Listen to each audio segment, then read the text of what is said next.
La puesta del sol, con su horizonte oeste rojo, fue un seguro presagio de mal tiempo para los carreros. El ventarrón se acercaba.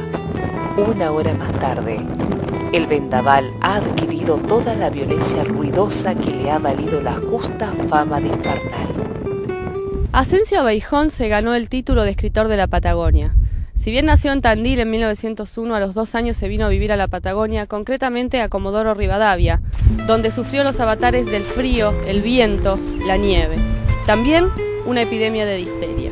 Trabajó como camionero, trabajó en la esquila, siempre en el campo. Mientras trabajaba, escribía con lápiz negro y a mano los cuentos que luego serían recopilados en sus escritos. 10 carreros y algunos pasajeros que viajaban con sus familias en la caravana rodean el agradable fogón en que chirrian los asados, mientras que circulan los últimos mates que preceden a la cena. Abeijon marcó una tendencia en la literatura patagónica escribiendo sobre el trabajo de los hombres de campo. Escribir desde adentro, ¿no?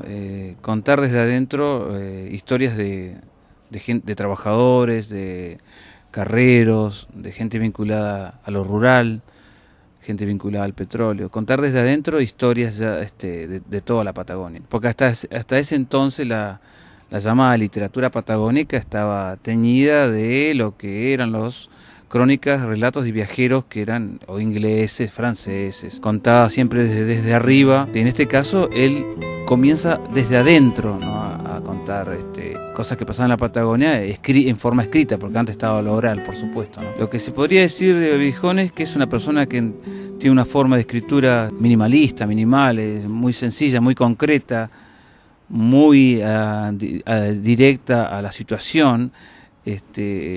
Incorpora muy bien, me parece a mí, el tema de las vivencias duras de la gente que vivía en ese entonces en la Patagonia. Toma actividades que hoy ya desaparecieron, como los que cazaban charitos, los carreros que ya también desaparecieron. Toma el mundo del petróleo, también los primeros trabajadores.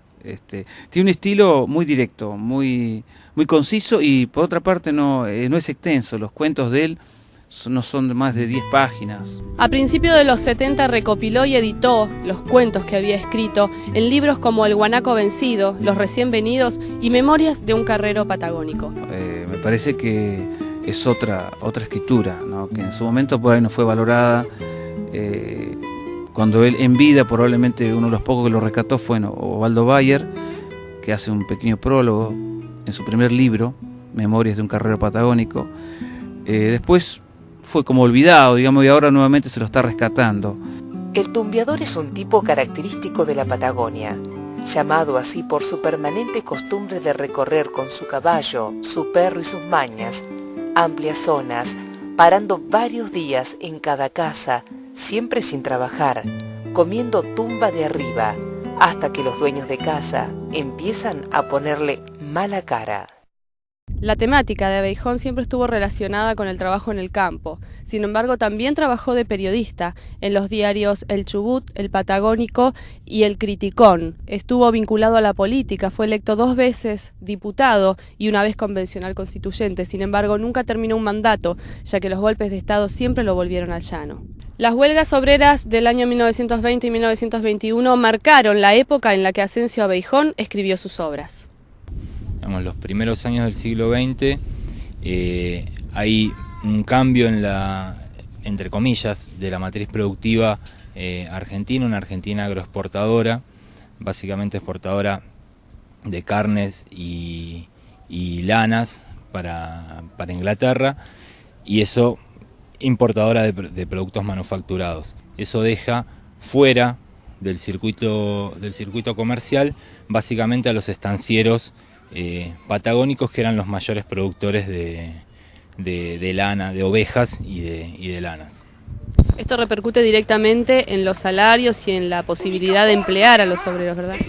Eso genera efectivamente reclamos por aumentos salariales, despidos, y esos reclamos por aumentos salariales y despidos generan conflictos entre patrones y estancieros. Conflictos que En ese momento el gobierno de Irigoyen resuelve básicamente con la utilización de la fuerza. ¡Preparen!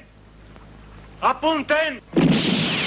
Y a partir de esa represión es donde se generan hechos como la Patagonia Trágica, digamos que Osvaldo Bayer la refleja en su novela. Los que impulsaban en esta época, sobre todo en esta época del primer gobierno de Irigoyen, muy fuertemente los conflictos por aumentos salariales y contra los despidos, eran los obreros anarquistas, donde Irigoyen toma una política hacia la represión del movimiento anarquista y la conciliación con aquellos que no tenían el nivel de conflictividad que planteaba el anarquismo, como era el socialismo y el comunismo. Y termina como terminan los conflictos sindicales en esa época, con miles de obreros muertos, encarcelados, obreros expulsados del país. Si hablamos de vencedores y vencidos, el Estado vence y los obreros son los vencidos. a pesar de este contexto histórico convulsionado,